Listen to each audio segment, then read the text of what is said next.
All right, we're going to talk about the Gforce 9 a little more in depth this time. When I ordered it, I went and got it at Academysports, brought it home. It would jam. It would not shoot over one time. It would say boom, and then it would jam. Boom, jam. Stick in the side the barrel, the casing would, or either it would pull it out and shoot it sideways, or it wouldn't feed right. It was just having all kind of problems with it. And so I called them up and I said, I want to exchange it or get my money back, get something else. And the little young boy working there in the night shift, he's a smart ass, and he says, you can't exchange it and you can't get your money back. He said, the only thing we might could do is send it back to Gforce. And he said, that's it. And then he said, how much did you pay for it? I said $249, and it's $249.99 plus tax. I said it with bullets and everything ended up being about $300. And he said, that's the problem. I said, what? He said, you only paid that much for it. He said, what did you expect? A good gun? Smart ass. So anyway, he pissed me off. And then I start thinking, well, we send this back to Gforce. It's right here in December. You know, this stuff might get lost in the mail. It might take forever. I've heard Gforce does good now, but I emailed them and told them that I had missing parts in this box, and they ain't emailed me back. It's supposed to come with 2 clips. It only came with one. It's supposed to come with these little side pieces. They go on the back, different sizes. It only came with one, and it came with the one. This is exactly the same. And it's supposed to have a toolkit to change that and do other things, change your top piece and adjust your sights and everything. It didn't come with none of that. So anyway, I messaged Gforce. I give them a chance to make it right, and I ain't heard nothing from them yet. I hope I do. But anyway, I'm gonna show y'all the breakdown in this video. See how you do it. It's just like a Glock 26. I seen a guy on the video take this top part off, put a Glock one on, and then take this and put it on the Glock body, and shot both of them, and they did good. Some guy here in Mississippi did it, and I salute him for that, because that was brave. I'd be afraid myself. But anyway, it comes apart just like the Glock. Hold down, pull a little button down like in the front, then comes right off. You see there, it's made a lot like a Glock.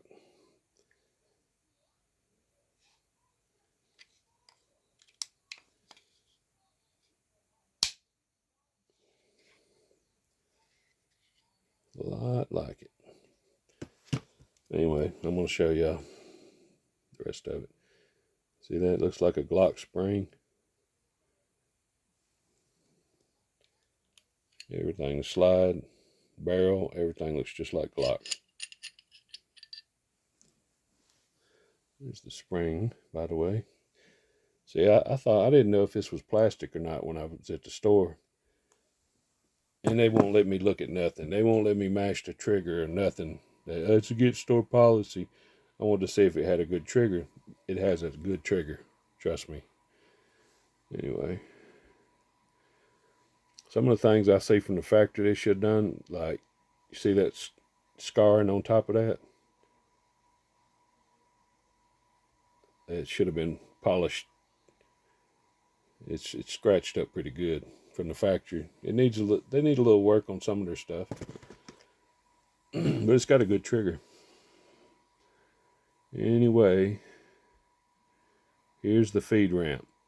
You see how black it is above it? It was thick and black on the bottom too. And this top part right here, where it goes in, was closed a lot more. I had to open it up a little bit. The bullets were just going up there, and they just going anywhere because the top was too short. and it was dirty. It had this black stuff all over it, and it was real thick, and it scratched. It looked like you took your fingernail and scratched it after those casings had been hitting it. It was just not good. So anyway, I ground it a little bit, polished it, put it back together, jammed one time, and then it shot perfect after that. And the reason it jammed was because bad bullet. The second bullet didn't. It just, it was a bad Monarch bullet. That was their fault. But anyway, this is just like a Glock 26. Exactly like it. I'm going to put it back together now. Ain't really that much to show you. If you know your way around guns, you should know about the Glock. But anyway, this is metal. Because every time I buy a semi-automatic and they got these plastic kinds, I always replace them. I've had a Ruger P91 DC come with a metal one that was, it seemed like it was aluminum, and it was scalded up where the spring had been compressing. And I put a new one in it. It fixed jamming. And then I got one of those Smith & Wesson 40 value editions, whatever it's called, SD40VE. And it had a plastic rod in it holding the spring. I just don't like that. I don't trust it because when it's sitting in the gun, it was all bowed up right here. I don't like it being bowed up. It makes me think it's going to break one day. I know. Everybody's going to say, well, I've shot a million rounds through them. And I don't care. That's you. I don't want to trust my life to plastic. That's just me. And she's back together. It's just amazing how much these things are like Glock. And it shoots good. Now it shoots good, thanks to me. I'll tell you another thing. It had a bullet in it when it was jamming up, and I couldn't get it out. And I come in the house to try to get it out. And guess what happened? You see that slide bite? Slide. The bullet, the gun was open like this. And I was trying to get the bullet out. And somehow it slapped back together and shot.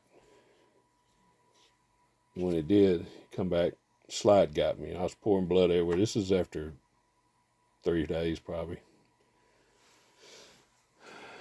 Guess what happened? It shot a hole in my wall. We went outside, and the electric meter shot a hole in the box that holds the electric meter. Well, it dented it in. It didn't make it all the way through. Thank God.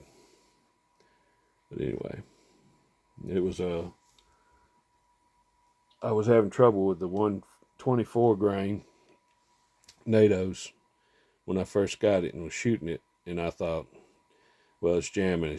So I went all the way back to Tupelo and bought some 115 grains, and I shot it, and it would shoot 2 times and then jam, 2 times and then jam, and then maybe 1 time and jam.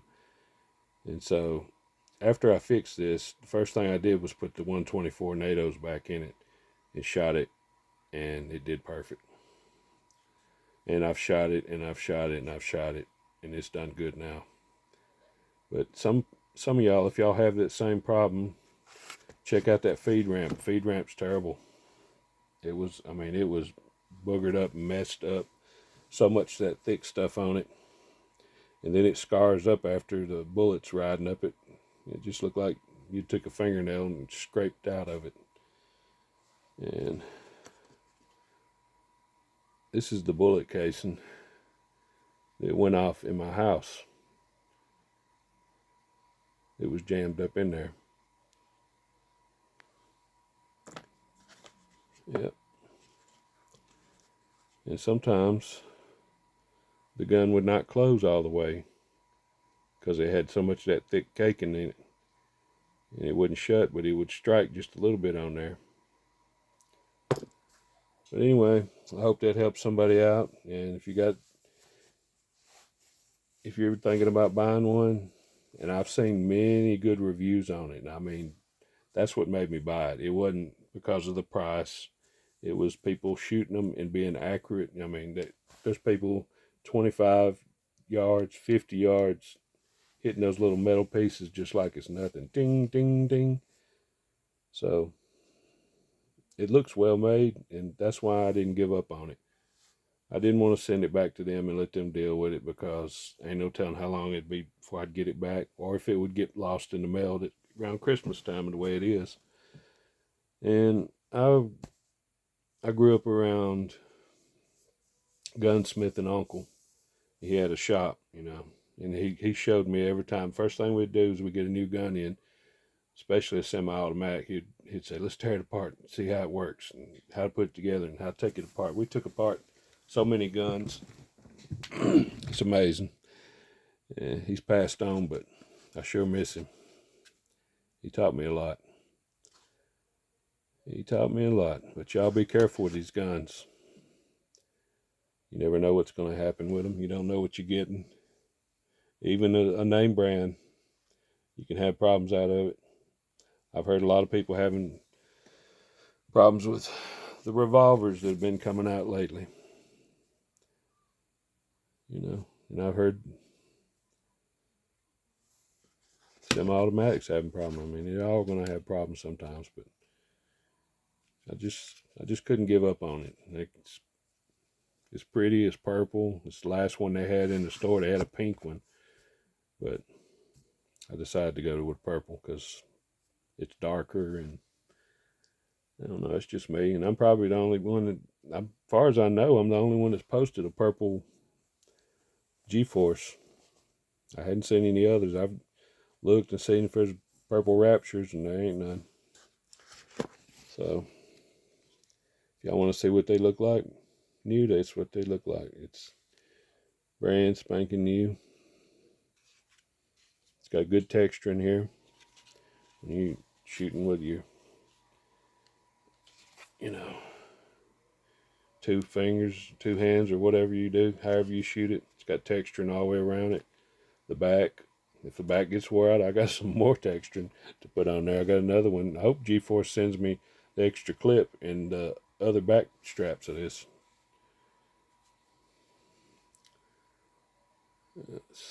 It's so Glock, it's not funny. Anyway, I like it, and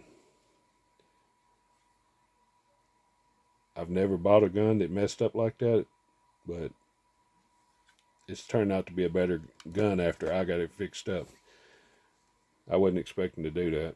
I had to fix it myself, but I mean, I'm doing a lot of fussing over $250, but I'm not really fussing. It's got good sights on it. The sights are accurate. The video I showed, I was shooting a blue oil can, or whatever you call it, jug, and it's got full of holes. It shoots good.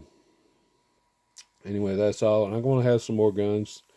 I'm going to show y'all some stuff I've done and some shortcuts on guns, and it's gonna be good. I'm not here to make big money off of YouTube and millions of views and all kind of stuff. I'm just here to be down home and talk about stuff. I may bore y'all to death, I'm not Hickok and all the rest of them, but I want to get deeper into guns than just, hey, this is my gun. This is what it looks like when you open the box. If you've had problems, or you're going to have problems, it's good to give other people shortcuts, so when they come to it, they can fix their own problems. But I recommend anybody, if they get this and it's jamming, check the feed ramp. Polish the feed ramp. Sand it off, polish it. I use the Dremel to do all mine. Dremel and a drill. It's no big deal. All right, y'all have a good one, and talk to y'all later.